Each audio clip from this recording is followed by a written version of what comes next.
Assalamualaikum viewers, how are you all? Today I am telling you about top 10 psychological tricks. Through these psychological techniques, you know others people's behavior, fake or not with you. दरअसल ये वो psychological tricks होती हैं जिनके through आपको पता लग पाएगा कि अगर कोई आपसे बात कर रहा है तो वो आपसे सच कह रहा है या झूठ कह रहा है, और कोई इन ट्रिक्स को यूज़ करके आपका इस्तेमाल तो नहीं कर रहा। तो फिर किस तरह से आपको इन साइकोलॉजिकल ट्रिक्स को यूज़ करते हुए उन लोगों से डील करना है। ये बहुत मज़े के साइकोलॉजिकल ट्रिक्स हैं जिनके थ्रू आप अपने बहुत सारे प्रॉब्लम्स को जो है वो सॉल्व आउट कर सकते हैं। ओके गाइज, नंबर 1 पे हमारे पास आ जाता है when you talk someone reference to others like parents and teachers. जब भी आप किसी से बात करें तो उसको एतमाद में लेने के लिए या फिर अपनी बात का यकीन दिलवाने के लिए आपने क्या करना है, जब भी आपने उससे बात करनी है तो आपने उसे किसी का रेफरेंस देना है। और रेफरेंस जो है वो किसी मुअज़्ज़िज़ पर्सनैलिटी का होना चाहिए, जिसमें आपके पेरेंट्स हो सकते हैं, आपके टीचर्स हो सकते हैं। और अगर आप फैमिली में ये ट्रिक किसी के ऊपर यूज़ कर रहे हैं तो कोशिश करें किसी ऐसे बंदे का रेफरेंस दें जिसकी बात को बहुत ज़्यादा अहमियत दी जाती हो।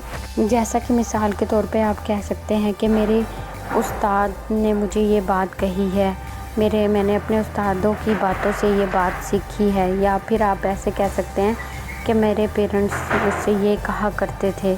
लेकिन कभी भी शर्मिंदगी वाले किसी काम के लिए इन मुअज़्ज़िज़ शख्सियात का यूज़ ना करें, क्योंकि वो आपके लिए भी शर्मिंदगी का बाइस बन सकती है और आपके पेरेंट्स और आपके टीचर्स के लिए भी।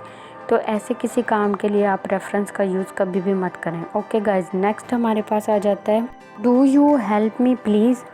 गाइज़, हमेशा हेल्प का जो वर्ड है ना वो अपने सेंटेंस में ज़्यादा से ज़्यादा यूज़ करें बनिस्बत इसके कि आप जो है डायरेक्ट बात करें। इसकी मिसाल इस तरह दे सकते हैं कि अगर आपने किसी से कोई काम निकलवाना है तो आप ये कहें कि क्या आप मेरी मदद करेंगे, बनिस्बत इसके आप उसको ये कहें कि क्या तुम ये काम कर दोगे, क्या तुम ये काम कर सकते हो। नहीं, बल्कि आप इस तरह के सेंटेंस में इस तरह के वर्ड्स यूज़ करें कि अगले को अपनी जो है अथॉरिटी और अपने बड़ेपन का एहसास हो। इससे क्या होगा, वो अगला बंदा आपका काम करने पर मजबूर हो जाएगा क्योंकि उसको अपने बड़ेपन का एहसास होगा। इसलिए आप जो है वो अपने सेंटेंसेस में हेल्प का वर्ड यूज़ करें instead of do you did this work, क्या तुम ये काम कर दोगे। इसका इस्तेमाल कम से कम करें, डायरेक्ट जुमले कम यूज़ करें और हेल्पिंग जो वर्ड्स हैं वो सेंटेंस में ज़्यादा से ज़्यादा यूज़ करें। ओके गाइज, नेक्स्ट हमारे पास आ जाता है always first big demand to others.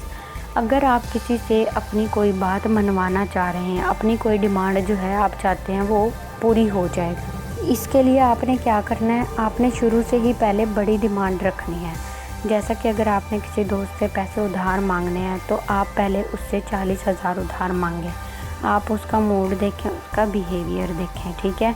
अगर वो आपको नहीं देता तो आप उसको अपनी मजबूरी बताकर, जो भी आपकी मजबूरी हो, आप फिर उस रकम को कम करना शुरू कर दें कि चलो ठीक है, अच्छा अगर तुम कुछ नहीं कर सकते तो मुझे 20,000 रुपये ही उधार दे दो या फिर मुझे 10,000 भी उधार दे दो। इस तरह उसको क्या होगा, उसको ना देते हुए भी शर्मिंदगी महसूस होगी, इसलिए वो आपको कुछ ना कुछ देगा और आपकी डिमांड जो है वो पूरी करने की कोशिश करेगा। ओके गाइज, नेक्स्ट हमारे पास आ जाता है keep quiet and hear second person talk full attentively. इसका मतलब ये है गाइज कि जब भी आप दूसरों से बात कर रहे हो तो आप कोशिश करें कि आप ज़्यादा से ज़्यादा खामोश रहें। इससे क्या होगा कि आप दूसरों की बात को गौर से सुन सकेंगे। हाँ, बीच बीच में आप लुकमा देते रहें कि हाँ आप सही कह रहे हैं, ऐसा ही होता है, और उसकी बात को तवज्जो से सुनते रहे। इस तरह क्या होगा, ज़्यादा बोलने वाला अपने तमाम तर राज खोलता चला जाता है और आपको पता चल जाता है कि वो दूसरों के बारे में किस तरह की राय या सोच रखता है। इससे आपको ये भी मालूम हो जाता है कि वो आपके बारे में भी दूसरों से इसी तरह की बातें करता होगा। नेक्स्ट है डू गॉसिप्स गपशप ड्यूरिंग वर्क विद अदर्स। जब भी आप चाहते हो कि दूसरे ज़्यादा काम करें और आप कम काम करें तो आप क्या करें, आप ऐसे लोगों को जब काम करने पर मजबूर कर देते हैं और जब वो अपना काम करना शुरू कर दें तो आप इन लोगों से बीच बीच में बातें करते रहें, इन्हें बोर ना होने दें, ताकि उन्हें ये एहसास ही ना हो कि उन्होंने कितना ज़्यादा काम मुकम्मल कर दिया है और आपने तो अभी तक कोई काम किया ही नहीं। आपका काम सिर्फ ये होगा कि आपने उनसे बातें करते रहना है। काम के दौरान जितना आप उनसे बात करेंगे वो लोग इतना खुश रहेंगे और जल्द अज जल्द आपका काम कर देंगे। नेक्स्ट है guys, if people staring you then you must look these people shoes continuously. Guys अक्सर आपने देखा होगा जब गर्ल्स सफ़र पे निकलती हैं तो कुछ मर्द हजरात उन्हें घूर घूर के देख रहे होते हैं। तो इसके लिए आपने क्या करना है, जब भी कोई आपको घूरे आपने हमेशा उन लोगों के जूतों की तरफ देखना है। जब आप इन लोगों के जूतों की तरफ देखोगे तो आप सोच भी नहीं सकते कि वो किस किस्म की मेंटल स्ट्रेस का शिकार होंगे, उनके दिमाग में किस किस्म के वसवसे पैदा होंगे, जिसकी वजह से वो घबराकर घूरना भी बंद कर देंगे और अपनी ही कैफियत में हलचल मच जाएगी उनकी, और वो सोचेंगे कि ये हमें ऐसे क्यों घूर रहे हैं हमारे जूतों की तरफ। इससे क्या होगा, आपको इस मसले से छुटकारा मिल सकता है। नेक्स्ट है call peoples with their names. जब भी आप लोगों से बात करें उनका नाम लेकर उन्हें मुखातिब करें, बनिस्बत उसके कि आप उन लोगों को बार बार आवाज़ दें, बल्कि आप जब भी उनसे बात करें उनका नाम लेकर मुखातिब करें ताकि वो आपकी बात को अटेंटिवली सुन सकें। नेक्स्ट है don't question again and again. Guys कभी भी बार बार लोगों से सवाल मत करें, बल्कि अपनी बात का जल्द अज जल्द जवाब पाने के लिए आपको क्या करना है कि जब आपने एक दफ़ा सवाल किया, 2 दफ़ा सवाल किया, आपको जवाब नहीं मिल रहा तो आप खामोशी इख्तियार कर लें और कुछ देर के लिए खामोश हो जाएं।